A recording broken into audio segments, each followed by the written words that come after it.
It's been 32 years since the debut of Animaniacs, but how has the show evolved? Well, here's a quick breakdown.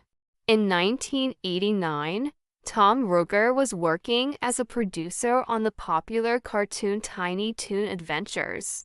But when that show took a break between seasons, he and his team of writers and artists had some free time on their hands. So they used that time to pitch a new series to network executives. The result was a massive hit, introducing us to the Warner siblings, Yakko, Wakko, and Dot, as well as their nemesis, Pinky and the Brain.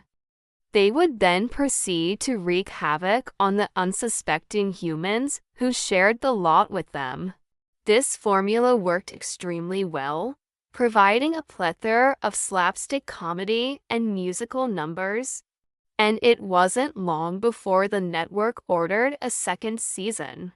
However, by this point, the creative team behind the series had already begun to feel restricted by the confines of the studio lot. One notable change was the addition of a new character, Buttons and Bows, a sassy pink dog who would frequently appear in the Warner's wardrobe or on their clothing. Kids everywhere were singing the praises of the zany cartoon siblings, and the network, eager to capitalize on the craze, ordered a third and fourth season. But by this point, the writers were starting to run out of ideas. So instead of focusing on original material, the third and fourth seasons consisted mostly of Ray-edited, Ray-released episodes from the first two seasons. However, Rain, as one of the most popular cartoons on television, was a full or long and featured guest appearances by several celebrities, including Whoopi Goldberg, as well as the entire cast of Tiny Toon Adventures.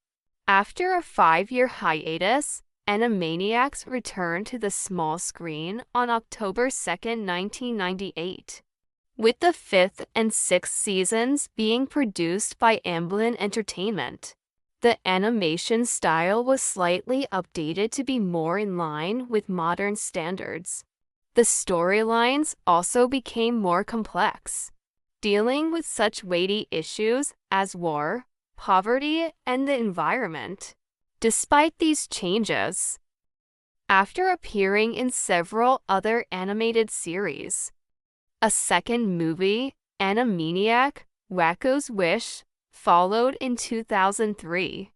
And just when you thought it was safe to go back into the water, the Animaniacs came back for a third time.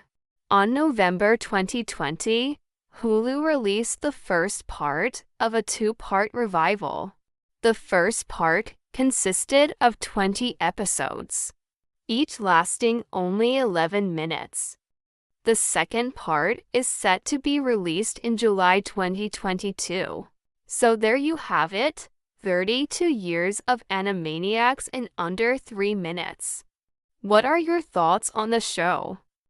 Which version is your favorite? Let me know in the comments below.